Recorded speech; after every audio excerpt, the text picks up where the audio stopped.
Buenas noches, buenos días, buenas tardes, buenas noches. Bienvenidos a este espacio de expresión llamado Gente Interesante, porque la mejor manera de aprender es en cabeza ajena. El día de hoy tenemos un personaje muy querido aquí en la zona de Zumpango.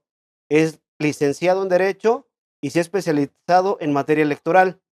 Además que en su juventud fue torero. Tal? ¿Cómo estás? Gracias Licenciado Pedro, pues aquí con el gusto, muchas bienvenido. gracias. Muchas gracias por buscarme, por el interés de platicar. Claro, mira, se me hace bien interesante la historia, la trayectoria que tienes. Estamos grabando ahorita aquí en este espacio que es la Plaza de Toros Andaluz en San Sebastián. Está bien bonito y también veo que maquilas este espacio para guardar caballos, ¿no? Sí, tenemos aquí, bueno, pues también el tema de los equinos, hay arrendadores y demás. Entonces se trabaja las dos cosas, tanto el tema de caballos como el tema de los toros. Ahora déjame te comento. La finca se denomina Andaluz y a la Plaza de Toros se le puso el nombre de mi papá, que falleció. Ah, Entonces ok, ya la Plaza de Toros de la finca se llama Ingeniero Pedro Núñez Huerta. perfecto. Y ya toda la finca es andaluz. Finca Andaluz. Wow, mira qué interesante. Porque creo que todos los de aquí de la zona la conocemos como la Plaza de Toros Sí. Andaluz. Originalmente le había puesto así papá, pero al momento de que fallece, pues en un homenaje a él se le pone el nombre al espacio dedicado al tema taurino. Excelente. Mira, vamos a empezar esta charla con la parte de tu interés por el derecho. ¿Cómo se da o cómo te das cuenta que es a lo que te quieres dedicar? Mira, de diversas circunstancias que pasaron pues en mi juventud y demás, me fue orillando a ver que todo está fundamentado en el derecho. Todo tiene su base en el derecho. Entonces, creo que también es una forma de poder, sin sonar romántico, pues ayudar a la gente a que haya justicia, ¿no? A mí me molesta mucho las injusticias. O sea, es algo, una cuestión personal que a mí me puede mucho ver una injusticia, ¿no? Entonces, eso fue parte de lo que me motivó a estudiar derecho. Digo, sin querer escucharme romántico ni ser el paladín de lo legal, ¿no? Pero sí fue parte de lo que me motivó y me motiva. Al final de cuentas, es algo que eh, pues siempre busco, ¿no? O sea, cuando eh, veo a un cliente o un asunto, siempre trato de, de llegar a la verdad en sus asuntos sin someterme a triquiñuelas o a trucos o demás, ¿no? O sea,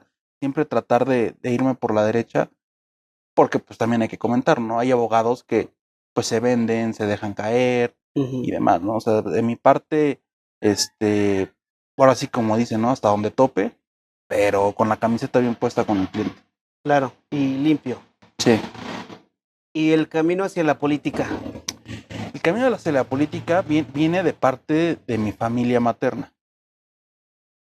Te comento, como antecedentes, yo creo que el primer antecedente político que tengo, si se le puede llamar así, es el general Felipe Ángeles, que vendría siendo tío abuelo mío.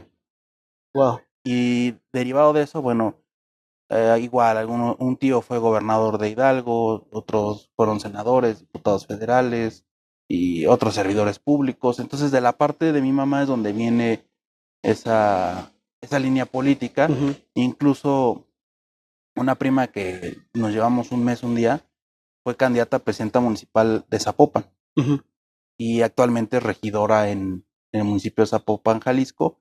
Y bueno, pues igual, el que yo digo que es mi mentor, porque él fue el que realmente me impulsó, es un tío que, pues él siempre ha sido operador político.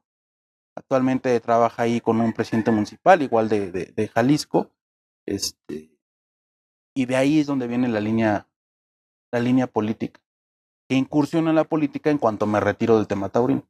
Ok, y ahorita vamos a tocar esa parte, porque se me hace bien interesante, ya tuvimos una plática previa, hiciste algunos comentarios, pues, que me sacaron de onda, ¿no? Porque hay mucha gente que no les gustan los toros, hay mucha gente que lo critica sin conocerlo, está la parte de los ambientalistas que tienen una verdad y es inequívoca porque es lo que ellos consideran correcto, Ujú.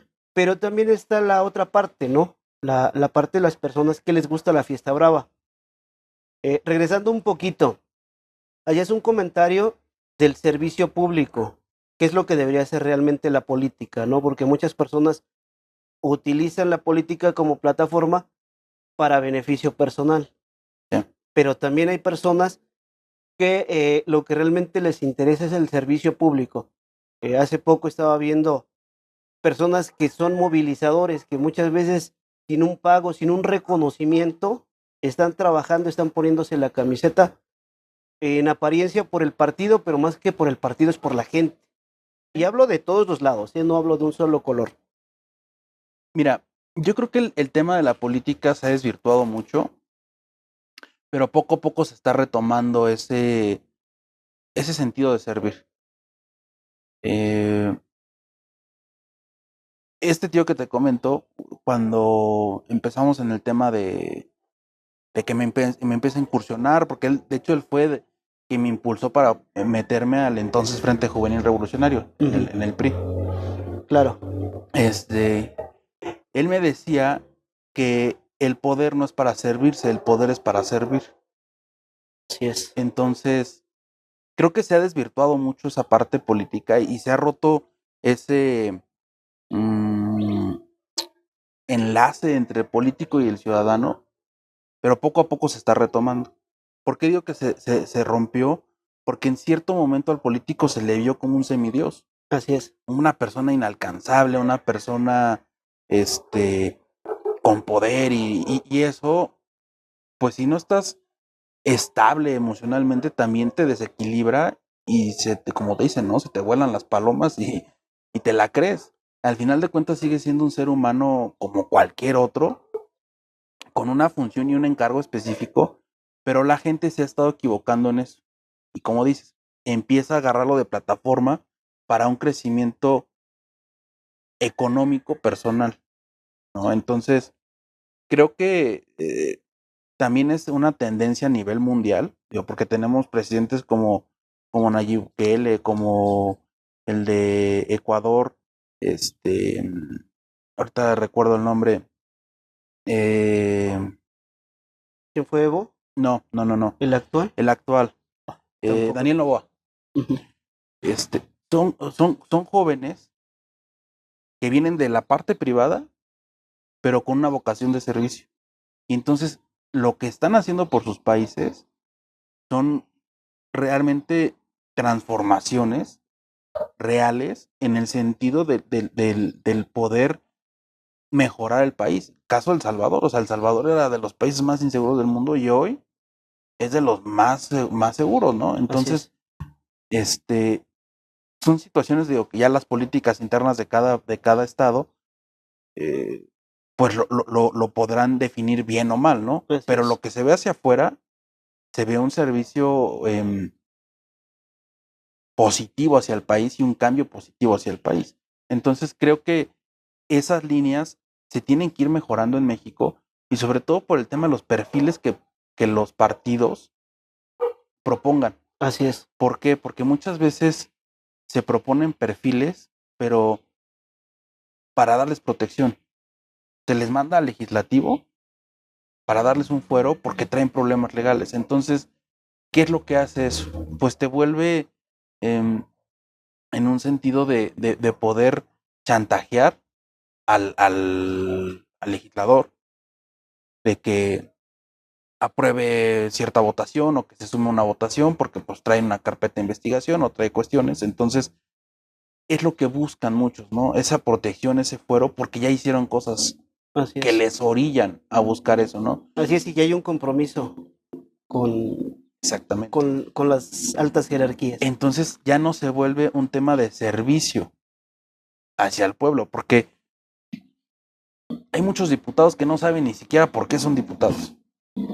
Hay Así muchos es. legisladores, ya sea federales o locales, no tienen ni siquiera la idea de para qué es una casa de enlace, para qué tienen que estar en el Congreso, qué agenda representan, qué propuestas representan, qué sectores representan, cómo bajar el recurso hacia sus municipios o hacia su distrito. Entonces son muchas cuestiones que muchas veces postulan por postular para dar esa protección. Así es. Y bueno, ahora sí, vamos a la parte tuya. ¿Cómo fue tu infancia y cómo es que ves en la fiesta taurina una pasión? ¿A qué edad fue eso? Yo tenía como 9 o 10 años. 9 o 10 años. Empiezas con la parte de la escuela, Sí. empiezas a aprender. ¿Y cuándo debutas? A los 11. Muy rápido. Sí, sí, fue a los 11. De hecho, fue en Tecámac, en una, digo, me anunciaban como niño torero en un festejo que se dio ahí en el lienzo charro de De Tecámac. Tecámac. Entonces, quiero entender que la preparación para un torero como niño es corta o sí se requiere de mucha preparación. Pues yo creo que depende mucho también del tema con el cual tú hagas las situaciones, o sea, en cuanto que te apliques, en cuanto que ahora sí que le eches ganas, porque pues yo era de que iba religiosamente cada 8 días a las clases porque ese señor solamente te entrenaba sábados y domingos, incluso muchas veces yo iba sábado y domingo. Entonces, es algo que me generaba mucha pasión. Entonces, yo creo que eso también fue algo que me impulsó a poder debutar rápido. Sí. En esa edad me imagino que son vaquillas o Sí, toros pequeños, ¿no? fue un becerrito, yo creo que 150, 200 kilos, no más. Y ya en un nivel más profesional. Pues es que ya como el mismo reglamento taurino te lo marca, ¿no? O sea, hay pesos mínimos para poder lidiar toros dependiendo del tipo de plaza. Hay plazas de primera, de segunda y tercera categoría. Entonces de ahí derivan los pesos mínimos. Pero por lo mínimo son 380, 400 kilos, más o menos. Porque la misma gente lo exige. Aunque el reglamento pueda marcar 350 kilos en una plaza, la gente, la misma afición no te acepta un animal de ese tamaño, ¿no? Salvo que sea un festival. Ujú. Pero ya en un festejo formal de luces y demás, pues mínimo se están liando animales con 380, 400 kilos. De ahí para arriba. ¿Cuánto es el toro más grande que te haya tocado? Híjole, pues es que no me fijaba mucho en el peso, pero no sé, 530, 550 kilos más o menos. Unos, unos monstruos. Sí. ¿Y tu mejor o alguna experiencia muy grata que te haya dejado el toreo? Híjole, fueron muchas, muchas satisfacciones que me dejó. No sé, por ejemplo, haber salido a hombros en la feria de Catepec, haber toreado en la Plaza México. Me refiero a la feria de Catepec porque fue una tarde de mucha, que la tengo muy grabada porque cayó un tormentón. Sí. El ruedo estaba encharcadísimo, o sea, parecía laguna. Y la gente estaba tan metida en lo que yo estaba haciendo que no se fue, se aguantó a la lluvia. Y termino y demás. Y la gente, bueno, quedó satisfecha con lo que yo hice ahí en el ruedo. Y me dieron, creo que fueron 2 orejas, sí, 2 orejas, del segundo animal que lidié. Y ya fue algo que me dejó mucha satisfacción porque vi que la gente se esperó a pesar Claro, de la lluvia, ¿no? Estaba interesada en lo que estaba haciendo. así es. ¿Y cómo es torear en la plaza de toros? Pero es una parte muy bonita, pero con mucha responsabilidad. O sea, sí es algo que impresiona mucho, te puede mucho la plaza. O sea, cuando vas entrando, porque aparte, pues desde que vas saliendo del hotel y vas entrando a la avenida y ya está la gente esperando la llegada de los toreros afuera de la plaza, pues desde ahí ya empiezas a sentir ese compromiso porque aparte pues es la plaza más grande del mundo. Así es. Entonces sí es una cuestión de mucha responsabilidad, pero también una experiencia muy, muy grata, muy bonita. Pero sí pesa mucho la plaza, o sea, sí impresiona porque desde que vas entrando a ese túnel que se hace eterno para llegar al patio de cuadrillas y entras y luego pues el túnel para acceder al ruedo pues es un túnel bastante largo, vas caminando así, de repente se va abriendo la imagen de la plaza y te paras allá en la puerta para poder salir y ves esa plaza impresionante y pues sí es algo muy bonito, pero sí impresiona mucho, ¿no? O sea, es una cuestión de mucha responsabilidad, pero que también se disfruta mucho. Claro. Yo me imagino la experiencia que tienes. Respecto al toreo, ¿a quién admiras? Sí, ¿quién es la persona en ¿Quién la fue que mi te ha inspirado? ¿Quién fue mi referente? Pues fueron varios, mira. Yo creo que el principal, a mí me gustaba, es que yo los dividía como por épocas. Yo creo que de cierta época, o lo que le llamaban la época de oro del toreo, Silverio Pérez y Luis Procuna. Y de ahí me brinco a Manolo Martínez, y después de ahí me brinco a David Silvetti, y ya. O sea, yo creo que esos fueron como mis... Los que te inspiraron. Sí, Muy bien. ¿Qué se necesita para ser torero? muchas ganas. Además, parte física, exigencia, no sé. La preparación física es fundamental. O sea, en el tema taurino, a lo mejor mucha gente piensa que el torero nada más se queda parado y tiene que mover el capote, la muleta, ¿no? La realidad es que no, o sea, sí se lleva una preparación física importante, mucho acondicionamiento, mucha resistencia. Eh, Digo, evidentemente ahorita ya no hago la cantidad de ejercicio que hacía, pero vamos a decir, una rutina en la época de mayor preparación era a las 6 de la mañana estar en el gimnasio, 2 horas de gimnasio, luego correr 10 kilómetros, luego entrenar, el toreo de salón, se paraba como a la 1, se comía y se descansaba otra hora y a las 4 o 5 de la tarde otra vez entrenamiento de salón y así, era diario.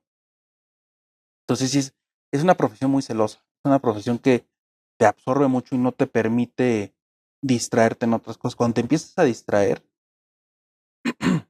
empiezan las cuestiones de, pues de que ya no estás bien preparado y luego te llegan compromisos importantes, ya no tienes esa mentalidad fija, ¿no? En el tema. Entonces sí es una cuestión muy, muy celosa el tema taurino. Y el peso, porque las No, pocas pues veces que vi películas o que llegué a ver alguna corrida un fragmento de corrida en la televisión, son personas delgadísimas. sí tiene, mira, es que es lo mismo, es lo que te digo, es parte del ejercicio, también es una parte de estética. ¿Por qué? Porque, pues no, un traje de luces, pues se tiene que ver estético, ¿no? O sea, Claro. resalta mucho la forma del cuerpo.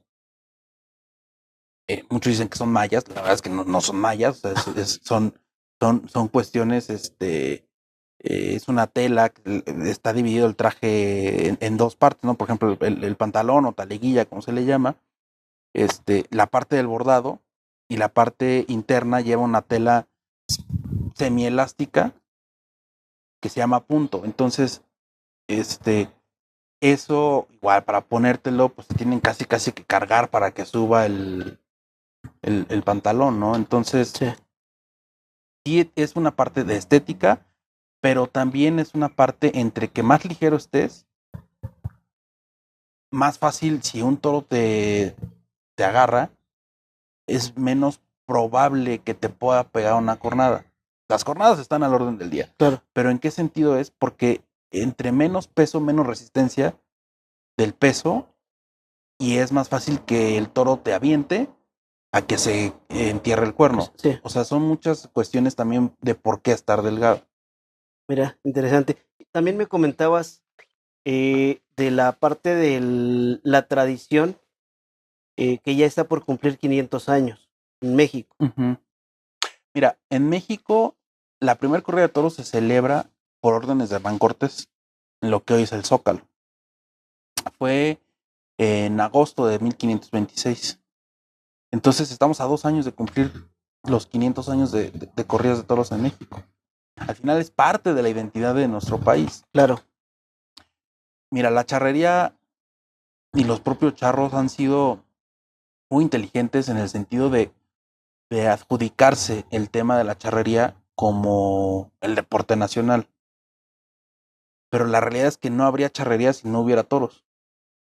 así es. Porque en México los indígenas no tenían caballos. Entonces, de ahí deriva, del tema taurino, deriva la charrería. ¿Por qué? Porque los primeros toros que trajeron, de hecho tenemos la ganadería más antigua registrada que está en Atenco, en el Estado de México. Entonces ahí se asienta la primera ganadería. Pero también de eso, bueno, pues los toros los desembarcaban por Veracruz y tenían su ruta. Y los mismos españoles son los que arreaban a los animales a caballo. Porque si uno ve los registros, a los indígenas no les permitían montar a caballo. Y de hecho la palabra charro viene de la zona de Salamanca en España, porque son, bueno, así se le denomina, y el traje charro español es muy parecido al traje charro mexicano. Entonces, son muchas cuestiones que a lo mejor no lo expresan, pero al final es algo que sin tauromaquia no habría charrería. Claro, Hoy son dos cuestiones este, eh, separadas, por así decirlo, independientes, pero al final una charreada es una exhibición de las faenas de campo que se hacían. Es algo que demuestra lo que se hacía anteriormente para controlar al ganado, para moverlo, o sea, todo eso es parte, es una exhibición real del tema que como se trabaja en el campo. Hoy ya lo hacen más como tema deportivo, como en Estados Unidos, pues lo hacen igual en el tema de los rodeos sí, y todo eso. Entonces, este es parte de la historia de México, la tauromaquia. Y te digo, la primera corrida de toros se celebró en lo que hoy es el Zócalo. ya me imagino la fiesta que habrá en la Plaza de Toros. Se está varias eh, empresas y demás están pues tratando de empezar a calentar el tema y pues sí, seguramente en la Plaza de Toros habrá, en la México, habrá una celebración interesante, ¿no? Porque pues es muchísimo tiempo, o sea, 500 años de celebrar, estás hablando de una tradición pues muy añeja en México, ¿no? Así O es, sea, desde la fundación del país, así es, anterior a la fundación de México como un país como tal, así independiente. es. Cambiemos ahora la parte del tema en el que te has especializado, que es la parte electoral. ¿Cómo surge esa necesidad o esa intención de enfocarte al tema electoral y no a la mejor en otras ramas del derecho? Eh, es que fue, ahora sí que junto con pegado. El tema del desarrollo político me fue encauzando también a la parte electoral. Yo, igual como profesionista, ejerzo el derecho penal y el derecho familiar, pero son cuestiones que en el desarrollo de política me fui apegando al tema electoral porque muchas veces es donde más se requiere el tema de abogados, ¿no? O sea, porque el tema de política, pues puedes tener o no tener profesión Ujú. y estar involucrado, pero ya en las cuestiones técnicas, pues sí se necesitan a los especialistas, y te digo, sobre todo en la parte electoral, eh, pues igual hice como una, eh, carrera, se podría decir, en el sentido de que pues empecé como un representante en una junta distrital local y pues tuve para bien que el partido en su momento me diera una encomienda importante en el año 2018 para representar al PRI en la Junta Local Ejecutiva de la Ciudad de México, del INE, que es donde pues se veían todos los temas de la elección de presidente de la República y senadores y diputados federales para únicamente de la ciudad. No estoy hablando del Consejo General del INE, sino la Junta Local Ejecutiva del INE, que se podría decir que es como un rango abajito del Consejo General, ¿no? Entonces, pues es la parte de la representación en la parte electoral en la que pues tuvo una gran encomienda porque pues ahí estábamos revisando todo el tema de los lineamientos de la votación en la Ciudad de México para presidente de la República, senadores y diputados federales, ¿no? Entonces fue una experiencia igual muy bonita, ¿no? Claro. Bueno, también en la parte política, has tenido el encargo o has participado como candidato en una ocasión, a una diputación local en la Ciudad de Sí. México y, anteriormente participaste en la planilla como suplente para la presidencia municipal de Zumpango. Ujú. Sí, es correcto. Mira, o sea, lo que te digo, en el año 2018 tuve esa encomienda y en el año 2021 tuve la oportunidad de ser candidato a diputado local al Congreso de la Ciudad de México. Igual una experiencia muy bonita. Al final, aspirar a una curula en el Congreso de la Ciudad de México, pues es interesante, ¿no? Porque es una forma de hacer política de muchos contrastes. Porque la Ciudad de México es muy compleja, es una ciudad de mucho contraste social, ¿no? O sea, tanto hay mucha pobreza como tanto hay mucha riqueza. Así Entonces, es. en la zona en la que me tocó trabajar como candidato, pues era muy complejo. Era muy complejo porque, como visitábamos desde asentamientos irregulares como a colonias donde las casas se cotizan en dólares, ¿no? Sí. Entonces, llegar con propuestas muy puntuales y llegar a platicar con la gente fue algo que me dio una experiencia muy padre, muy bonita. Y ahora en esta pasada elección tuve igual la oportunidad, me brindaron esa confianza de poder participar dentro de la planilla de la alianza PAN, PRI, PRD y Nueva Alianza como candidato suplente a la presidencia municipal. ¿Qué es lo que consideras si en este momento fueras el candidato, fueras el presidente municipal, a qué temas les darías mayor peso? Híjole, pues también son una, un abanico de oportunidades y de necesidades que tiene la gente aquí en el municipio.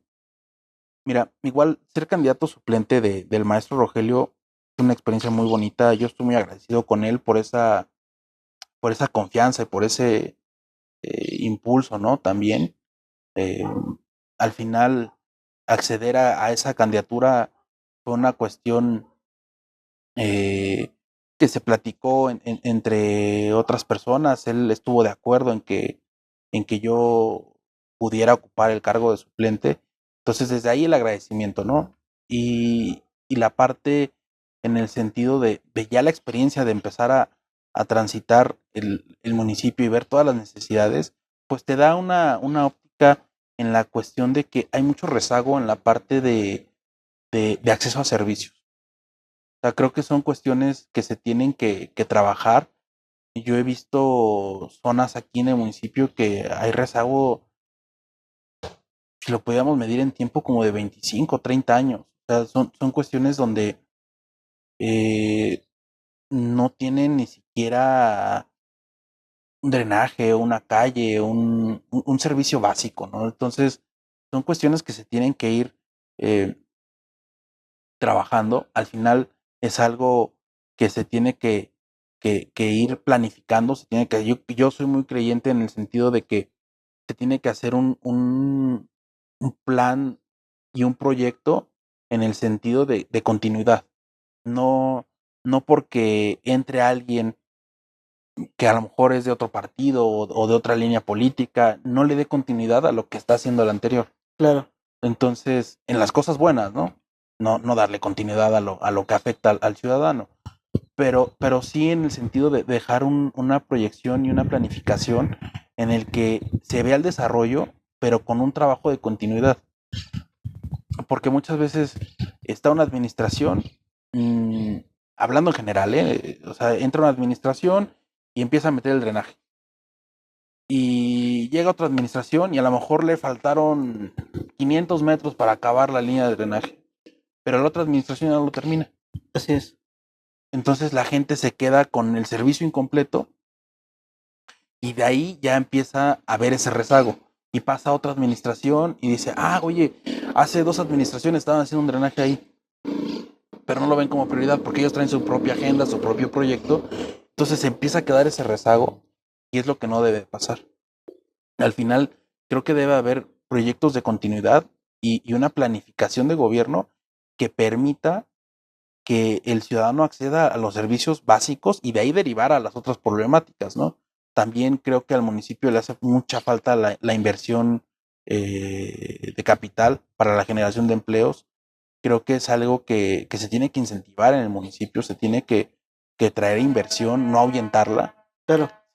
Se tiene que generar una cuestión de las condiciones. Tiene que generar las condiciones, esa base para que el inversionista, el empresario, tenga la seguridad de invertir en un municipio donde sabe que su dinero va a estar seguro y que no va a estar en una cuestión de inseguridad en cuestión de su inversión. Claro, y digo, como lo mencionas, no es una situación actual que se dé solamente en este momento, sino que yo recuerdo que el plan de la zona industrial aquí es Zumpango, viene de hace más de 20 años. El plan, ya la parte de la ejecución, se supone que iba a estar a partir del 2013, 2000 y tantos, y a la fecha no se ha podido concretar. Entonces, es como comentas, es cuestión de rezago. Y hace poco escuchaba unos podcasts de algunos mexicanos que fueron a China y comentaban esa parte bien importante, la continuidad. Por eso China ha crecido, porque tiene un proyecto de nación y ha habido una continuidad y se tienen temas específicos donde un presidente no termina, el otro llega, termina y de a partir de ahí empiezan a abrir los horizontes a otras cosas. Es importante pues también mencionar que es muy complicado atender todas las necesidades de una zona, ¿no? Es que eso sí lo puedo entender, pero al no haber una continuidad, tal vez pensarán que es como que darle la importancia al anterior y yo qué, o sea, yo quiero dejar mi legado, yo quiero dejar que me recuerden por algo, ¿no? Probablemente. Es que creo que también se tiene que gobernar desde el sentido común y no desde el ego. Claro. Porque mucho gobernante, y tú lo acabas de decir muy bien, dice, yo quiero dejar que esta sea mi marca de gobierno, ¿no? Pues está bien, es parte de tu proyección personal, ¿no? Pero no eres el único habitante. Y el encargo es temporal. Y los periodos son muy cortos. O sea, en 3 años poco se puede hacer en el sentido de comenzar y es mejor darle continuidad. Lo que creo que se tiene que enfocar y desde ahí la gente tenemos que ver a quiénes vamos a elegir como gobernantes. Porque en ese sentido, creo que el mexicano sigue aplicando como la anécdota esta, ¿no? Bueno, la parábola de la cubeta de cangrejos. Claro. O sea, empiezas a subir y otro te baja. Y el mexicano es muy dado a la envidia, muy dado a meterle el pie al otro para que no progrese. Y es peor aún cuando esa parte viene desde el gobierno, ¿no? En el sentido de que a lo mejor tú traías rencillas con el presidente municipal saliente o con el diputado saliente y le tumbas lo que hizo. Entonces ya no hay esa continuidad de beneficio a la gente. Y el que termina afectado, pues es el ciudadano, somos todos, ¿no? O sea, al final, yo lo mencionaba mucho en las reuniones, pues yo padezco lo mismo que todos. O sea, yo salgo a la calle y paso por los mismos baches, paso por las mismas calles oscuras, me pueden asaltar igual. De hecho, hace 2 años igual sufrí un asalto en la Ciudad de México, en el tráfico, me pusieron una pistola en la cabeza. O sea, no soy ajeno a las cosas, ¿no? Claro. Entonces, creo que desde esa parte de la sensibilidad de vivir las cuestiones en carne propia y ser consciente de que todos habitamos el mismo espacio, es lo que nos empieza a impulsar un tema de generar las condiciones de progreso en una comunidad, ¿no? O en un municipio. Muy bien. ¿Alguna experiencia que hayas aprendido en tu época como torero y que hayas aplicado en tu profesión? Pues el autocontrol, Autocontrol. o sea, ir en contra de ese instinto de supervivencia en el tema taurino, pues es mucho el autocontrol, el dominio del miedo, De las emociones, de ¿no? las emociones, ¿no? O sea, yo soy mucho de decir la frase de nunca te poner los sentimientos a la realidad.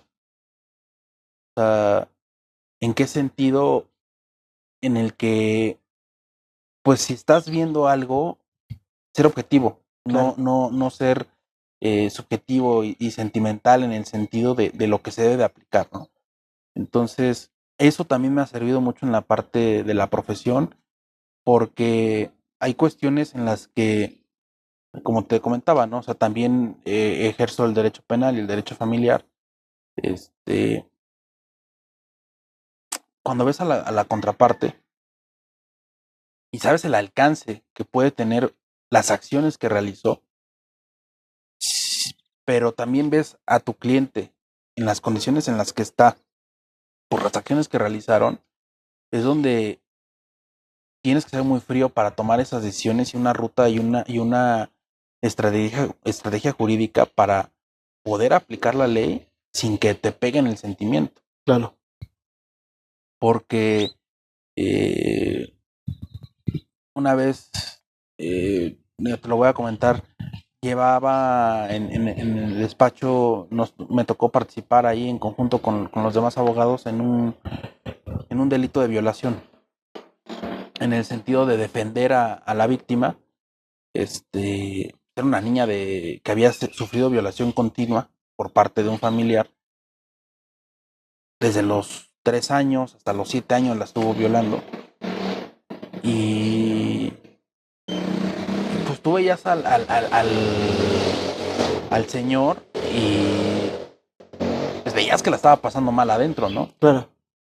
Y si empiezas en el sentido de decir, jole, pues también es un ser humano y también tiene sentimientos y la está pasando mal, sí, pero son consecuencias de sus actos. Claro. Entonces, ahí es donde tienes que ser muy, muy frío y muy objetivo en el sentido de decir, pues cada quien es responsable de sus acciones y no puedes anteponer en el sentido de humano, de decir, pues, aunque es un criminal, también es un ser humano y no merece estar en la cárcel, ¿no? Son sus acciones lo llevaron. Él no se tentó el corazón para abusar de esa niña, ¿no? Claro. Entonces, esa parte de no anteponer los sentimientos a la realidad, pues son cuestiones en las que, pues sí me dejó mucho el tema taurino y la capacidad también de resolver, ¿no? O sea, al final, cuando estás delante de un toro, tienes milisegundos para resolver una circunstancia, porque de ello depende que te pueda, literal, matar el toro, ¿no? Así es. Entonces, igual, esa capacidad de poder, como se dice, ¿no? Cacharlas en el aire y agarrarlas. Entonces, pues es algo que también me dejó la parte taurina en un desarrollo ya como ser humano y por ende, pues profesional, ¿no? Claro. Y bueno, para finalizar, este podcast está enfocado en la parte de apoyar a la juventud también a elegir a lo que se quieren dedicar toda la vida. Ujú. ¿Qué recomendaciones le darías a los jóvenes que quieran incursionar en el derecho y o en la política, o inclusive a aquellas personas jóvenes que están en la búsqueda de su identidad y a qué quieren dedicarse en un futuro? Pues yo creo que tienes que basarte mucho en lo que te apasiona. Porque si tú haces las cosas porque las tienes que hacer, desde ahí estás mal. Desde ahí estás en un sentido de no hay una vocación, no hay un sentido de identidad con lo que estás haciendo, ¿no? Puede ser que elijas la carrera de derecho o puede ser que elijas la carrera de medicina porque tu papá es abogado, porque tu papá es doctor, pero a lo mejor a ti te gustaba la arquitectura. Claro, Por ejemplo, mi papá era ingeniero, eh, mi hermano es arquitecto. Todos pensaban que yo me iba a ser ingeniero o arquitecto. Terminé siendo abogado. Y esa parte, mi papá, fue algo que me instruyó mucho. Él siempre me dijo, todo lo que hagas, hazlo con pasión. Porque en el momento en el que tú haces las cosas con pasión, no, no trabajas. O sea, al final de cuentas, la palabra trabajo es algo que nos cuesta, ¿no? así es. Y cuando haces las cosas apasionado, no se vuelve un trabajo, se vuelve una, una dedicación, se vuelve un tema de desarrollo personal que te apasiona y te envuelve en ese sentido. Entonces yo creo que los jóvenes se tienen que fijar para elegir una profesión, pues algo que les apasiona, algo que realmente les llene. Y en la parte política, pues yo creo que es importante que todos estemos involucrados de cierta forma en la política. Puede ser activamente, o sea, dentro de un partido político o una agrupación adherente a algún partido, o simplemente estar en la conversación de política. Claro, ¿Por qué? Porque hay una frase que dice que todos tenemos el gobierno que merecemos. Y la desinformación nos lleva luego a elegir a los peores gobernantes. claro, Entonces, desde la juventud tiene que estar involucrado en la parte política. Para muchos puede ser aburrido, eh, pero es lo que te decía, esa separación, ¿no? que se hizo entre el político y el ciudadano, es lo que también alejó mucho a las juventudes. Y el joven, por naturaleza, es impetuoso, es irreverente, es revolucionario, ¿no? O sea, el joven siempre quiere imponer sus ideas, sus formas, entonces es algo que deben de aprovechar para involucrarse, pero también en el sentido de que se tiene que aprender que vivimos en una comunidad y esa comunidad tiene que ser en armonía, ¿no? Entonces, no se puede tratar de imponer ideas que eso va en relación a lo que te decía de la profesión, ¿no? O sea, no porque tu papá te diga tú tienes que ser doctor, porque yo soy doctor y es el legado familiar, pues tú vas a ser doctor, ¿no? así es. O sea, en el sentido de saber elegir sabiamente, porque entonces es ahí donde mucha gente ya no vive feliz, ya no vive en armonía con ellos mismos, ya no vive esa tranquilidad de vivir una vida plena, ¿no? Al final, yo he tenido la fortuna de dedicarme a lo que he querido. O sea, quise ser torero, fui torero profesional. Se dice que nunca se deja ser torero, solamente se deja de torear, ¿no? Así es. Entonces, te puedo decir que soy torero en retiro, pero llegué a torear en la plaza más grande del mundo y apenas tengo 35 años, ¿no? Sí, Entonces, eh, siempre lo que he hecho lo he hecho con pasión. Entonces, eso creo que es lo que me ha dado los resultados para lograr mis objetivos, porque sin escucharme eh, a lo mejor alardeando, pero todo lo que me he propuesto lo he conseguido. Y lo que no me he propuesto de verdad, no lo he llegado a lograr. Porque es a lo mejor algo que me dicen tienes que hacer. Sí. Y a lo mejor lo hago por las circunstancias. Pero si no es algo que me llene, al final que me apasione, pues lo voy dejando. Entonces, si resumimos toda esta conversación que hemos tenido, siempre hay que hacer las cosas con pasión, siempre hay que hacer las cosas con mucha vocación, realmente encontrar esa vocación y lo que dices, la identidad. Claro. Saberse identificar uno en los gustos propios, porque de ahí va a derivar la felicidad. Al final de cuentas, el ser humano se puede dedicar a lo que se dedique, ser desde presidente de la República hasta ser, no sé, el peón del peón del peón, pero si lo haces con gusto y es lo que te gusta, nunca vas a trabajar en tu vida. Claro. Y creo que algo también que debe entender el joven, que una vida que nos han pintado llena de lujos y de excesos, muchas veces son vidas vacías. El dinero es importante, sí. El dinero es algo que nos da acceso a circunstancias, ¿no? De felicidad, de gustos, de demás satisfacciones.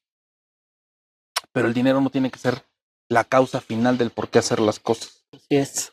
Y desde ahí creo que tenemos que aprender, tanto en la parte política como en la parte social, que el dinero es un medio, no es el fin. Entonces, creo que si enfocamos la vista hacia lo que nos hace felices y nos satisface, vamos a encontrar esa identidad y esa vocación que tenemos. Y te repito, todo lo que haga que les llene y que les genere esa satisfacción personal, ¿no? Claro. Bueno, se me hace bien acertada esta parte que comentas. El hecho de buscar tu vocación, de buscar tu identidad, buscar tu felicidad. Y muchas veces los chavos se van por una carrera porque es muy bien pagada, ¿no? Pero al final dices, bueno, no soy bueno en esto, no me gustó, no haces el esfuerzo en buscar un buen trabajo y ni siquiera la parte económica llegan a cubrir, ¿no? O lo llegan a cubrir, pero no con esa felicidad. Es una obligación levantarse los lunes, que como me molestan esos memes, ¿eh? Por fin viernes, hoy es lunes, qué flojera. Eso me da flojera. Sí. Esas malas actitudes. Y bueno, a todos todas las personas que ven este podcast, agradecerles, invitarlos a dejar un comentario, a darle un like, a compartir. Esta charla estuvo muy interesante y pues ojalá que podamos llevarnos algo de esta plática. Pedro, muchas gracias. No, gracias a ti.